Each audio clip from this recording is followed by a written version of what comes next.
The hour was wrong. Aden knew that before he even checked the corridor clock, because the station itself felt tired. Lights dimmed a fraction too low, ventilation humming like it had opinions about being awake. Even the distant engines carrying the slow, uneven rhythm of something that had been running far longer than intended.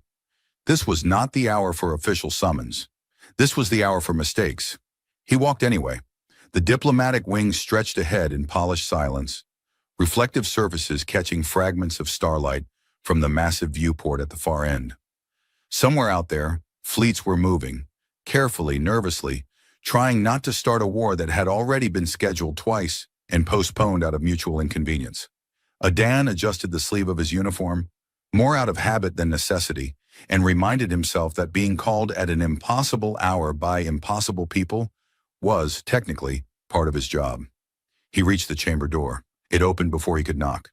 Queen Essa was already inside, not seated, not surrounded by advisors, just standing beside a projection console that flickered with half-formed star maps and blinking warnings that looked like they had given up on being urgent hours ago. She didn't turn immediately, and for a moment Aden wondered if she had noticed him at all. Then she spoke. "You are late," Aden blinked. "I arrived before the door finished opening." "Then the door is slow." "That's reassuring," he said. "I was beginning to suspect I'd failed personally." She turned then, and even in the low light, she was unmistakable. Tall, composed, long ears angled slightly back in a way that suggested focus or irritation. With her, the two were often difficult to separate. Her expression was precise, controlled, every movement measured as if observed by an audience that was never allowed to leave. Except tonight, there was no audience. "Come here," she said, gesturing toward the console. Aden stepped closer, careful not to look directly at her for too long. Not out of fear exactly, but because staring at a ruling monarch tended to shorten careers. The projection shifted as he approached, expanding into a chaotic overlay of trade routes, defense perimeters, and several blinking indicators that suggested someone, somewhere, had made a very expensive mistake. "Our outer relay failed," Essa said, her voice steady but moving slightly faster than usual. "The Council approved a reroute without confirming the synchronization parameters. 3 fleets are now operating on conflicting data." Aden leaned in, scanning the projection. "That explains the blinking." "It is not supposed to blink." "I gathered that from the tone of your voice." She ignored that, or chose to. With her, it was often a strategic decision. "They are awaiting correction," she continued, "but every adjustment introduces further delay. If we do not resolve this within—" She stopped, not dramatically, not like someone interrupted, just stopped. Her gaze fixed on a point in the projection that no longer existed, her expression tightening slightly, as if she had misplaced something important and was unwilling to admit it. Aden waited. Seconds passed. Then she blinked once, slowly, and exhaled through her nose. "I appear," she said carefully, "to have misplaced the next part of that sentence." Aden nodded with great seriousness. "Happens to the best of us. Usually mid-coffee rather than mid-crisis, but I assume standards vary." Her eyes flicked toward him, not sharply, not quite amused either, just aware. "I have not slept," she said, as if presenting a minor logistical detail. "In 3 cycles." "That explains it," Adan replied. "I was about to ask if forgetting entire strategic timelines was a new leadership approach." "It is not." "Good, I'd have to update my notes." She turned back to the console, fingers moving across the interface with practiced precision. The projection stabilized slightly, though several indicators continued blinking in quiet protest. Aden watched her for a moment longer than necessary, noticing the subtle delays now, just fractions of a second between thought and movement, between instruction and execution. Small things, dangerous things. "You could rest," he said, keeping his tone neutral. 5 minutes. I promise the fleets won't notice." "They would," she replied immediately. "They won't," he said. "I've met them. Very polite, easily distracted. That is not reassuring. It wasn't meant to be." She paused again, but this time it was different. Not a loss of thought, but a shift, her shoulders lowering a fraction, her posture adjusting as if the effort of holding it had finally become noticeable. She stepped back from the console, just slightly, and then, without asking, without announcing, she sat, closer than expected. Adam remained still, unsure whether to move, speak, or pretend to be part of the furniture. The silence stretched, not uncomfortable, but unfamiliar. She resumed speaking, though her voice had softened, the rapid precision replaced by something slower, more deliberate. The Second Fleet will require manual recalibration. Their command node. Her words blurred slightly at the edges. Adam frowned, trying to follow, but also realizing that the sentences were beginning to overlap in a way that suggested less strategy and more exhaustion. He opened his mouth to say something, he wasn't entirely sure what, when her voice simply stopped. He glanced sideways. Her head had tilted just slightly, resting against him, with a gentleness so unexpected that his entire body locked in place before his mind could catch up. There was a brief, absurd moment where he considered the possibility that this was, in fact, a highly advanced diplomatic maneuver designed to test his reactions under extreme confusion. Then he looked down. Her breathing was slow, even, unmistakably asleep. Aiden stared straight ahead, eyes wide, posture rigid. "Right," he whispered under his breath. "That seems normal." Aiden did not move. This was not bravery. This was not discipline. This was the very simple realization that any motion he made from this point forward could either wake the most powerful individual in the system or somehow make the situation worse, which he was not prepared to define. He kept his eyes fixed on the projection in front of him, which was still blinking insistently, as if deeply offended by being ignored during what it clearly considered a crisis. One of the indicators pulsed brighter, then dimmed like it was sighing. "I see you," Aiden whispered quietly to it. "You're doing great. Keep blinking." The projection did not improve. On his shoulder, no, slightly lower than that now, Essa shifted, just a fraction. Not enough to wake, but enough to make Dan immediately freeze even harder, which he had not previously believed was physically possible. Her head settled more comfortably, her posture adjusting with the quiet certainty of someone who had found a position that worked and intended to remain there. Adam stared straight ahead. "Excellent," he murmured. "We've upgraded from unexpected contact to sustained arrangement." He risked a glance downward. Up close, the differences were impossible to ignore. Without the rigid control of Court, her features softened into something almost unfamiliar. The tension that usually held her expression in place had loosened, replaced by a calm that didn't seem like part of any performance. Her long ears, usually angled with precise intent, rested naturally now, their position no longer communicating anything at all.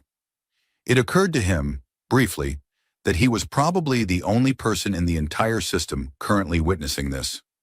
"That seems like a terrible allocation of resources," he whispered. He looked toward the door. Still closed. No alarms. No guards bursting in to arrest him for whatever this counted as. Treason by proximity?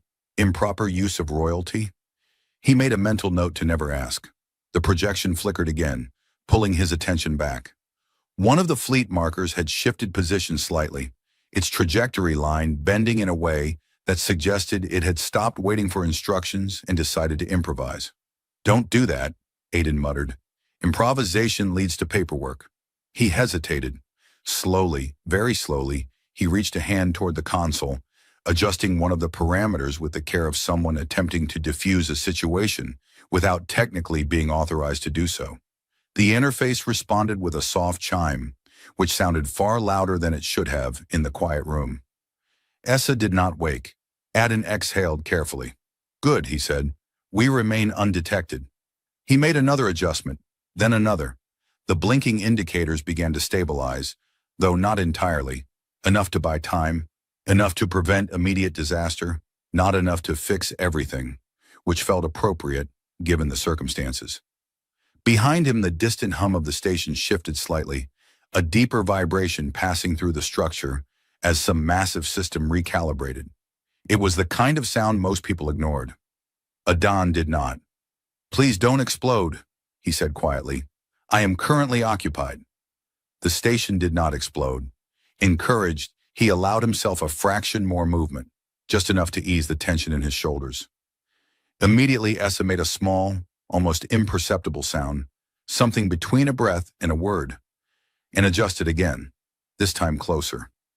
Aden froze so completely that even his thoughts seemed to stop for a second. Right, he whispered after a moment. No more movement. Movement is canceled.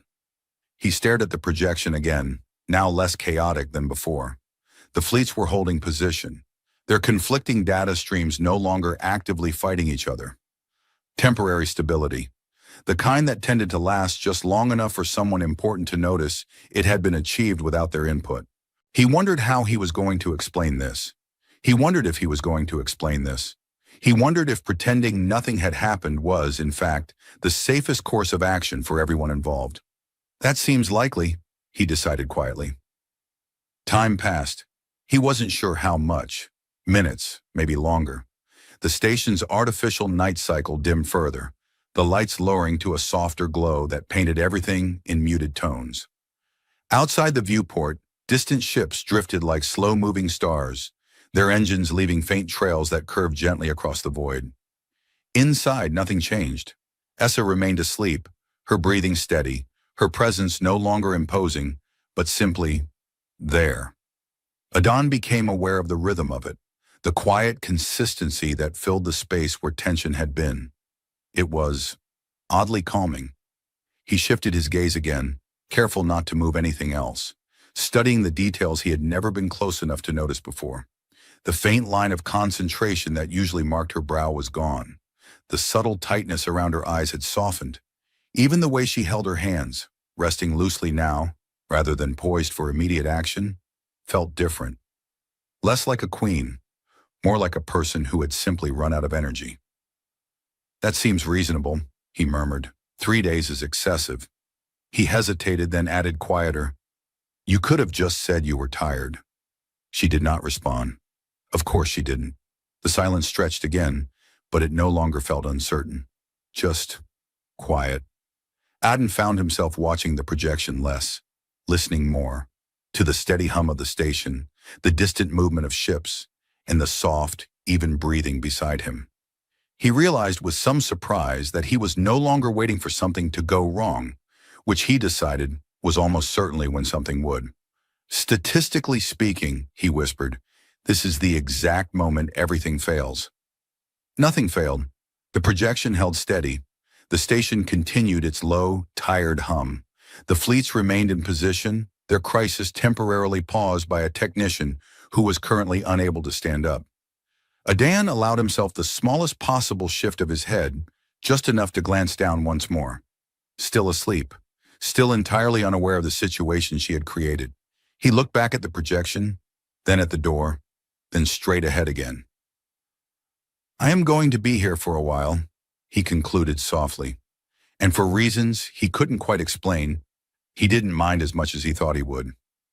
Time developed a personality. Adan had always suspected it did, but this was the first time he felt it actively negotiating with him. Minutes stretched into long, uneven segments, then snapped back without warning, leaving him unsure whether he had been sitting there for 10 minutes or an entire shift cycle.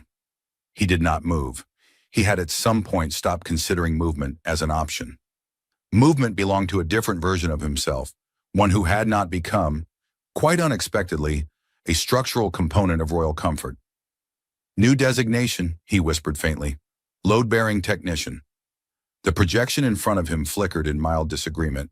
It had stabilized enough to stop blinking angrily, which Aden took as a sign of grudging respect.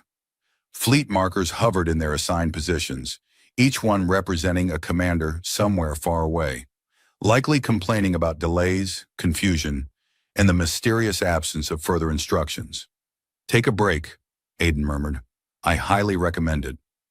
One of the ships adjusted its orbit by a fraction. That counts, he decided. A soft shift of weight interrupted his thoughts. Essa moved again, more noticeably this time. Not awake, not even close, but adjusting with the quiet certainty of someone seeking a better position without leaving sleep behind. Her head tilted slightly, settling more securely, her shoulder leaning just enough to change the balance. Aden froze.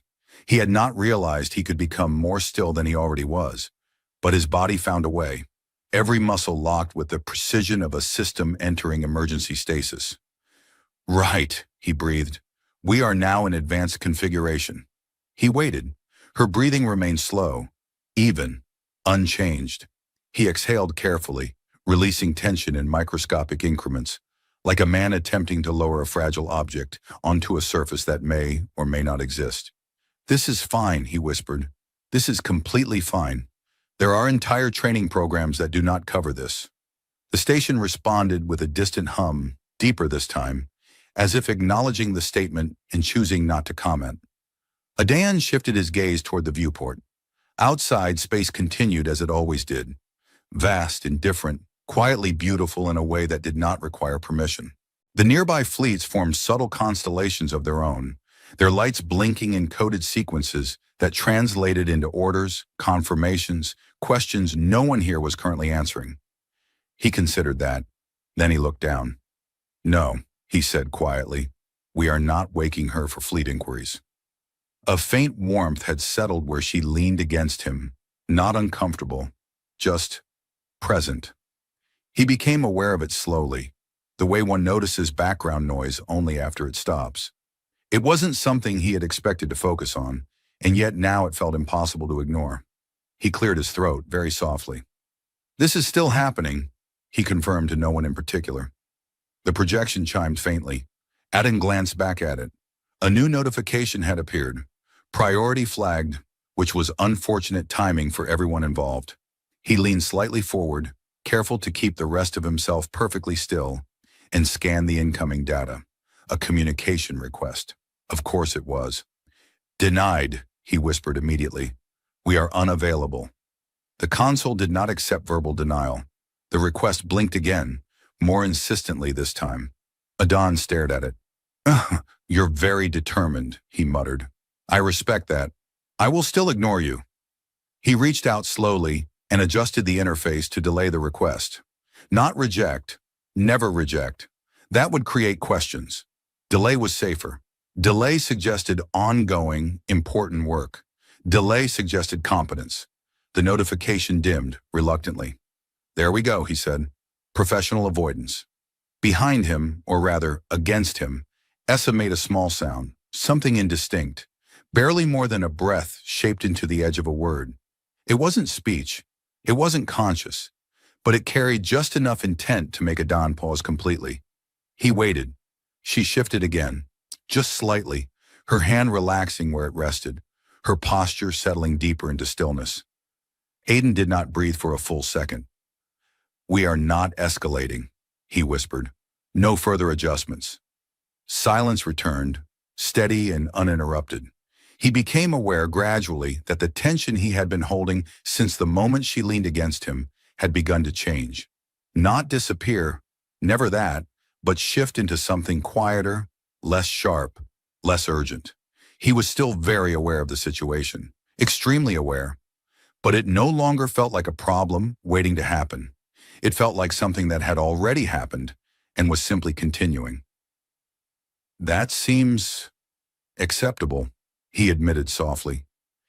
He let his gaze drift again, this time not toward the projection or the door, but just ahead, unfocused, allowing his attention to settle into the rhythm of the room.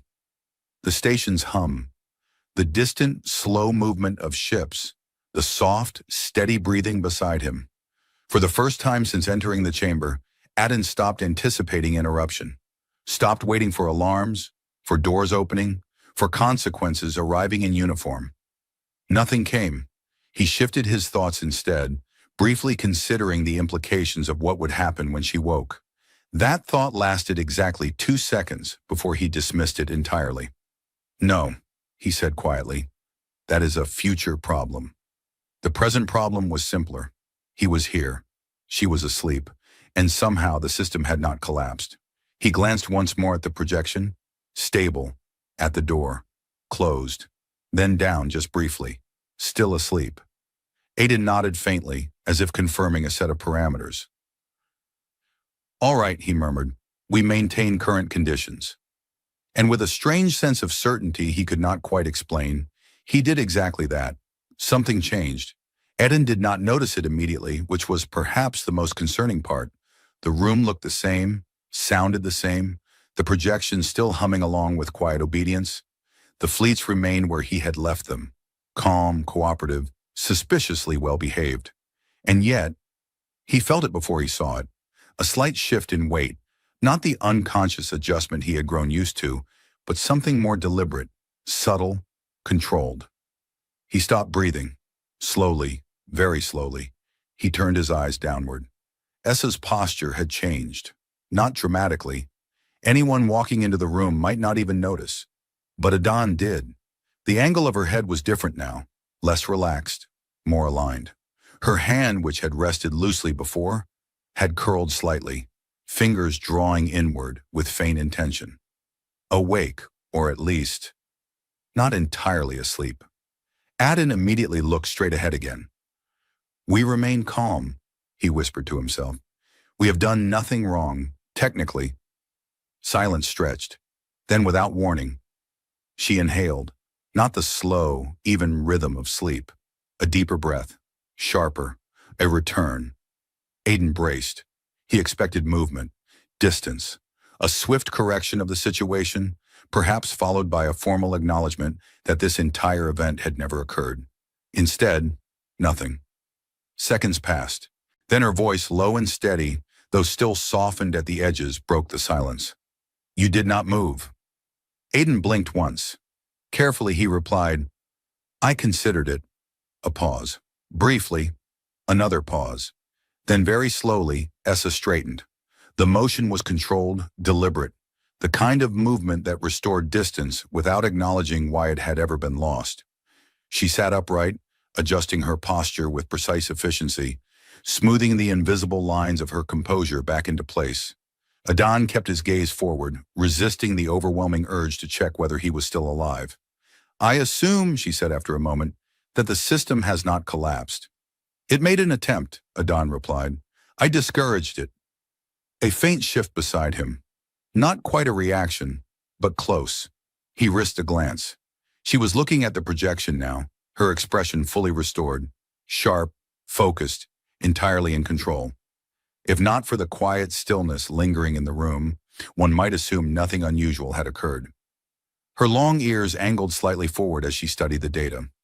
"You adjusted the fleet synchronization." "Yes." "Without authorization." "Yes." A pause, effectively. Yes." Another pause, then, almost imperceptibly, she nodded. "Acceptable." Adan allowed himself a very small exhale. "I'll note that under temporary forgiveness," he said. "That would be incorrect." "I assumed as much." She continued reviewing the projection, her movements precise, efficient. Though now Adan noticed there was something slightly different beneath it. Not weakness, not even fatigue. Just less resistance. As if the effort of maintaining control had shifted from necessity to habit. After a moment, she stepped closer to the console, her hand moving across the interface with renewed clarity. The projection sharpened, realigning under her direction, each fleet receiving updated instructions that moved through the system like a ripple. Adan watched quietly. "You delayed a priority communication," she said without looking at him. "I postponed it," he corrected. "Delaying sounds irresponsible." "It is irresponsible." "It was also necessary." A brief silence. "Some explain." Adan gestured slightly toward the console. "You were occupied." Her hand paused. "Not long, just enough." Then she resumed. "I see." He wasn't entirely sure if she did. The last of the fleet indicators settled into stable alignment, their blinking finally ceasing altogether. The room felt different now, lighter, quieter, as if something that had been pressing against it had finally stepped back. Essa withdrew her hand from the console. For a moment, neither of them spoke. Then, "You did not call for assistance." It wasn't a question. Adan considered his answer. "No." "Why?" He hesitated, then shrugged lightly. "You looked like you needed the sleep more than I needed the consequences." Silence followed. Not uncomfortable, not tense, just present. Essa turned slightly, her gaze shifting toward him. Not sharp, not interrogating, but steady in a way that suggested she was actually considering the answer, rather than evaluating it. That is not standard protocol, she said. I've noticed. Another pause, then, unexpectedly, neither is this. Adan blinked. I'll need clarification on this, he said carefully. Her gaze lingered for a fraction longer. Then she turned away. You will remain available, she said, her tone returning to its usual clarity, though something beneath it had shifted, just slightly. There are further adjustments to be made? Aiden nodded once. Of course. She moved toward the exit, her posture fully restored, every step measured and precise. At the door she paused, just briefly. Without turning, she spoke again. You remain still. Adan allowed himself the smallest hint of a smile. Yes, he said. I'm very good at that now. A beat, then with the faintest trace of something almost resembling amusement. Noted. The door opened, and she left. The next summons arrived at a reasonable hour. This alone made Adan suspicious. He stared at the message for a full 10 seconds, waiting for it to correct itself into something more chaotic. It did not. No flashing urgency markers, no layered priority flags, no polite but threatening reminders of systemic collapse. Just a simple directive. Report. Unsettling, he muttered. He went anyway. The corridor lights were brighter this time, the station no longer pretending to be exhausted. Systems hummed with steady confidence, as if the previous night had been collectively agreed upon as something that had never happened. Adan passed a pair of officers, deep in conversation, both of whom looked far too well rested to be trusted. Amateurs, he said under his breath. The chamber door opened at his approach, this time with appropriate timing. Inside, everything was exactly as it should be. Queen Essa stood at the console, composed, precise, already working. No flickering projections, no blinking chaos. The system displayed clean, ordered data, each fleet moving in coordinated alignment. It was, Adan noted, almost disappointing. You requested me, he said, stepping inside. I did. Her voice was steady, controlled, entirely consistent with every official interaction he had ever had with her. Adan waited. She did not immediately continue. Instead, she adjusted a sequence on the console, her movements exact, her attention focused. The silence stretched. Not awkward, not uncertain, but deliberate. Aiden shifted slightly. So, he said carefully, no emergencies? Correct. No unexpected collapses? Correct. No fleets attempting independent interpretation of reality? A pause. Minimal. I'll take that as progress. A faint flicker passed across her expression. Not quite visible, but present enough that Adan decided it counted. She turned slightly, gesturing toward a secondary display. There is a residual misalignment in the outer relay network. I want it resolved before the next cycle. Adan stepped closer, examining the data.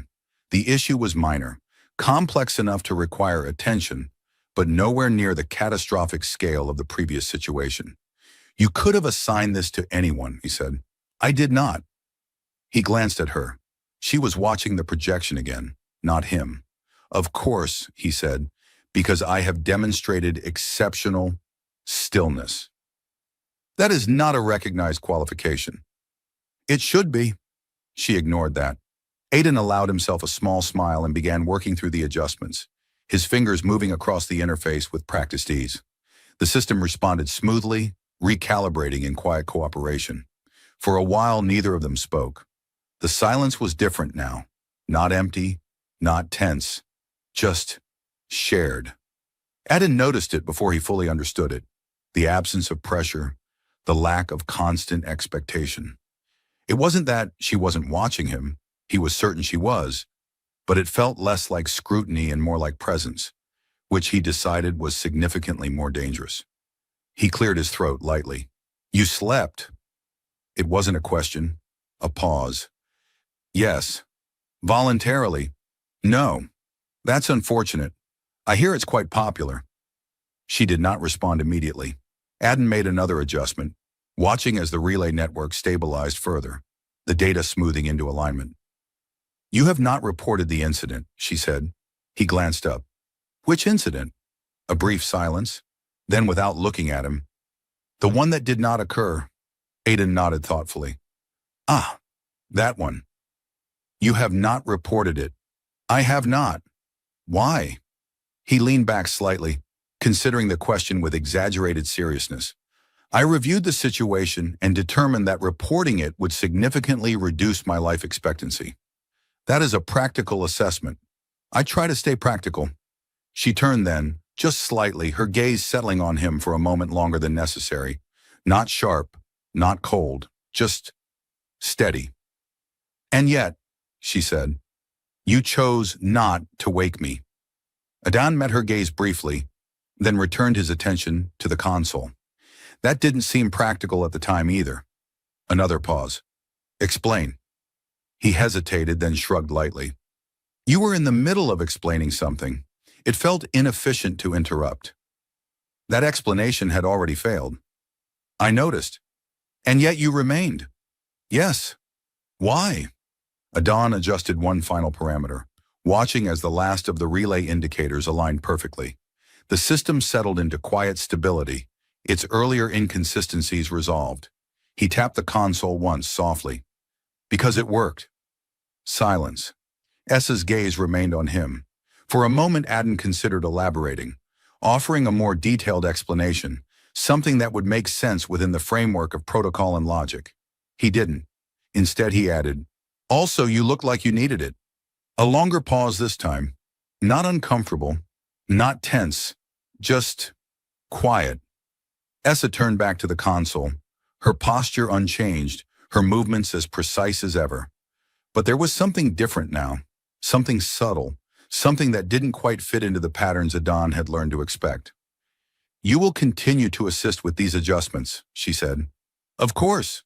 At similar hours. Adan raised an eyebrow. The reasonable ones or the questionable ones? A faint shift of her head. Both. He nodded slowly. I see. I've been promoted to flexible inconvenience. That is not a promotion. It feels like one. She did not argue. The system remained stable, the room quiet.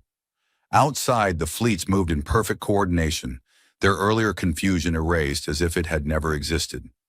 Adan stepped back from the console. Everything's aligned, he said. No more blinking. That is expected. Of course. It would be embarrassing if it wasn't. She turned slightly, her gaze passing over the stabilized display, confirming the results without comment. Then, you will remain nearby. Aiden paused. Define nearby. Her eyes flicked toward him again, just briefly. Available. He considered that, then nodded once. Understood. The silence returned, but it no longer felt like something waiting to be filled. It simply stayed. The third summons did not arrive as a message. It arrived as a quiet change in access permissions. Adan noticed it halfway through an entirely unrelated diagnostic, when a section of the station network that had previously been very firmly not his responsibility simply opened.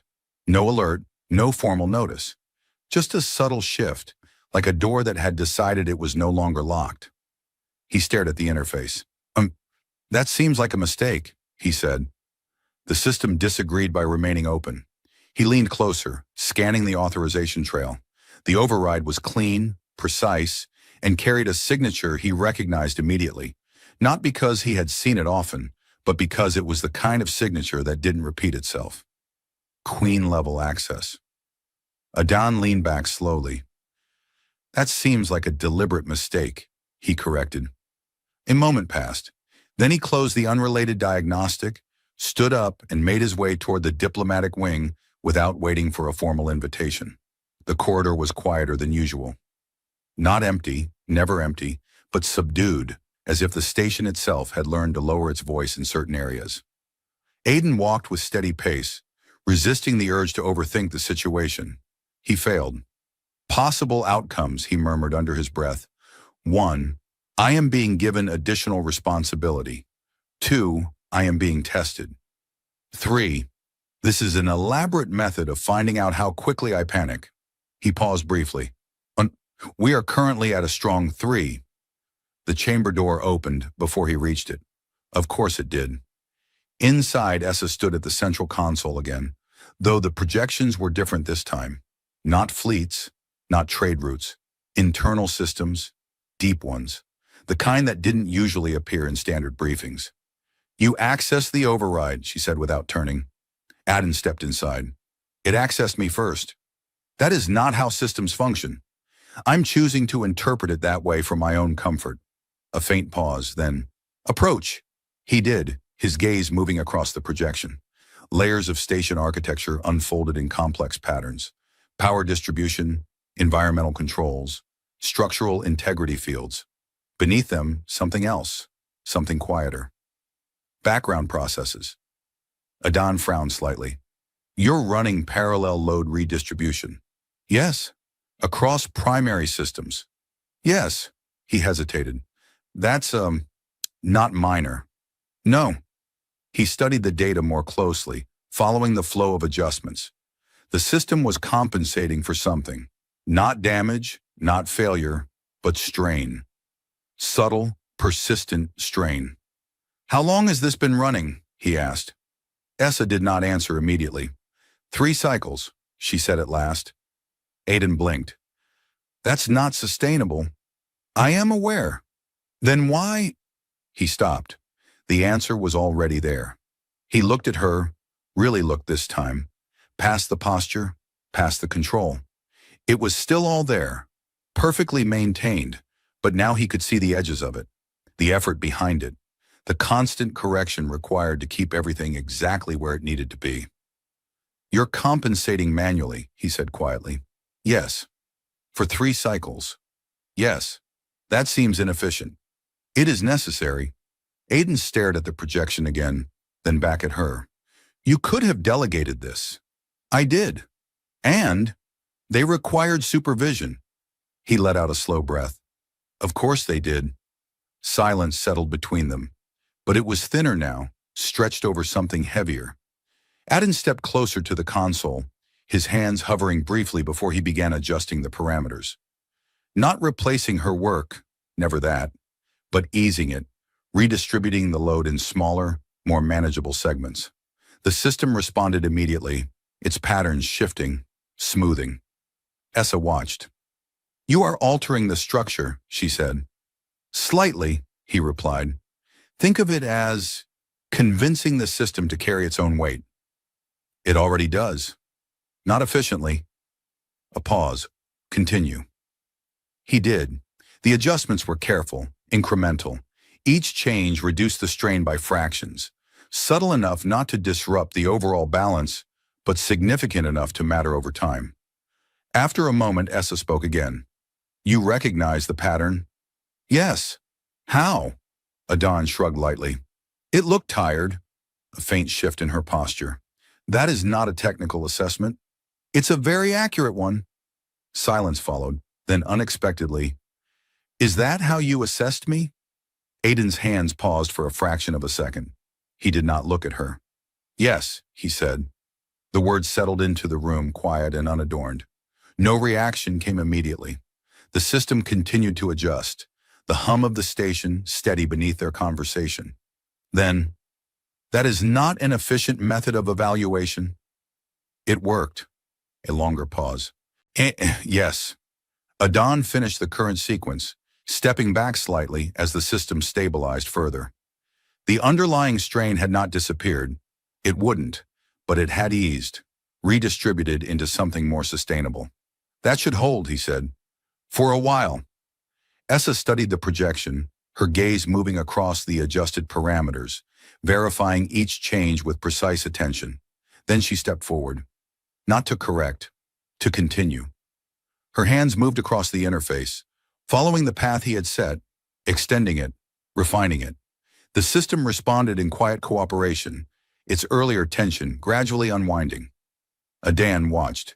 You adapted quickly, she said. I had a good example. A brief silence. Then, you did not ask for authorization. I assumed I had it. That assumption could have been incorrect. It wasn't. She did not argue. The system settled further, its patterns smoothing into stable equilibrium. The background strain remained, but it no longer pressed against every function, no longer demanded constant correction. Essa withdrew her hands from the console.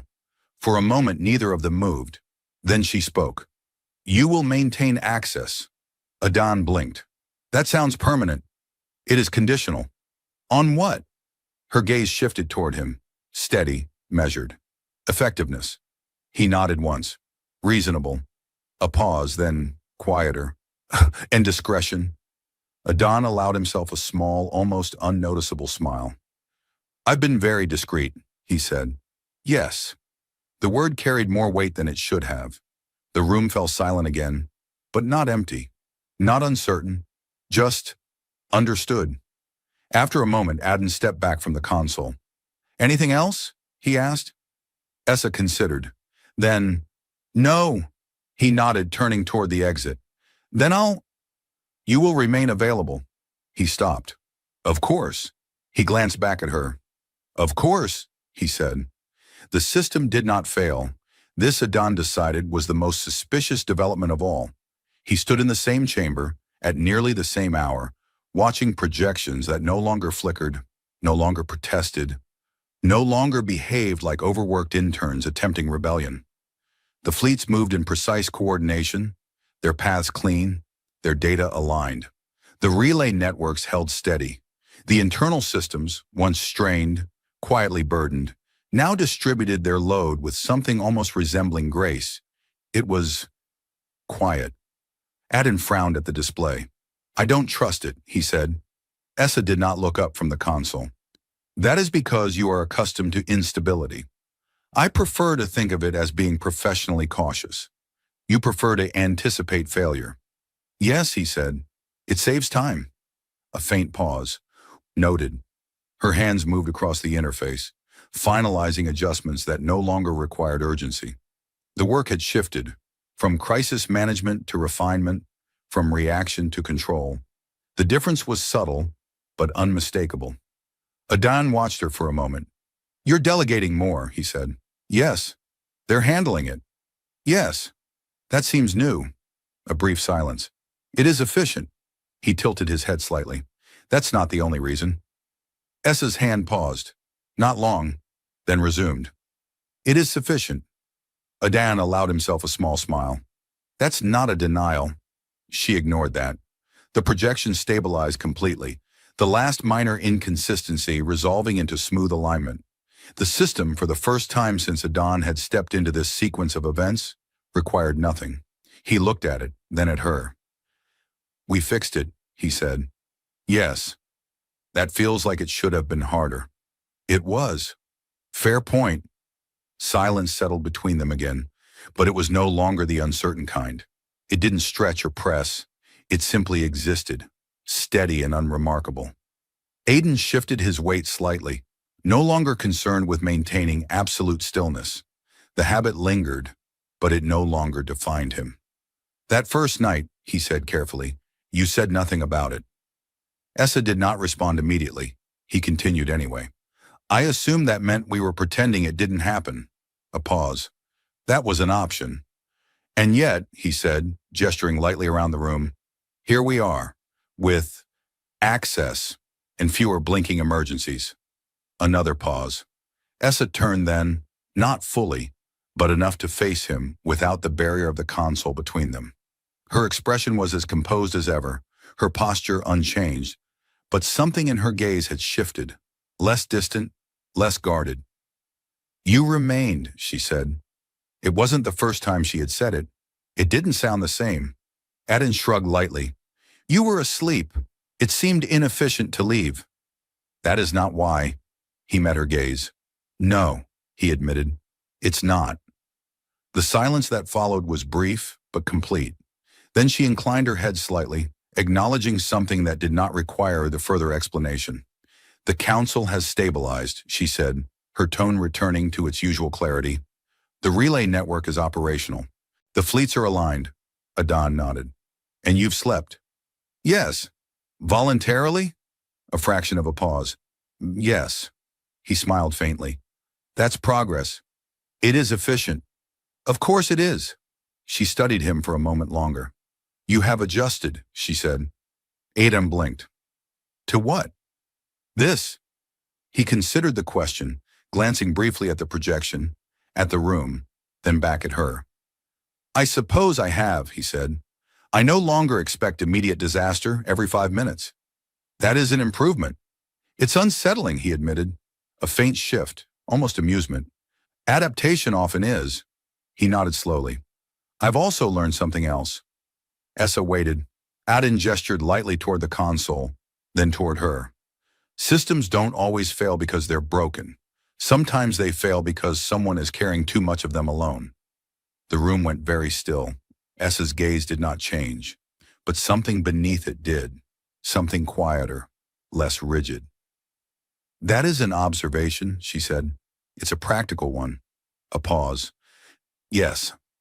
She turned back to the console, though there was nothing left to adjust. Her hand rested lightly against the interface, not moving. For a time, she said, this will hold. Adam followed her gaze to the projection.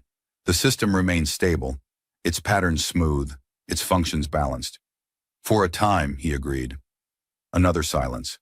Then, you will remain available. Adon exhaled softly, almost a laugh. Of course. He turned toward the door, taking a few steps before pausing. For the record, he said, glancing back, I am no longer accepting assignments that require complete immobility for extended periods. Essa did not look at him. That was not an assignment. I'm just clarifying future expectations. A faint pause. Noted. Adan nodded once, satisfied. He reached the door. It opened without hesitation. For a moment he stood there looking back at the room. Not at the console, not at the projections, but at the space itself. It felt different now. Not quieter, not safer, just balanced. He stepped into the corridor. Behind him the chamber remained steady, the system holding, the work continuing, but no longer carried by a single point of strain. Adam walked forward, the station alive around him, its hum no longer tired, but even sustained. He didn't rush. He didn't wait for something to go wrong, and for the first time, he didn't feel like he needed to. That's new, he murmured. Behind him, unseen, the system continued exactly as it should.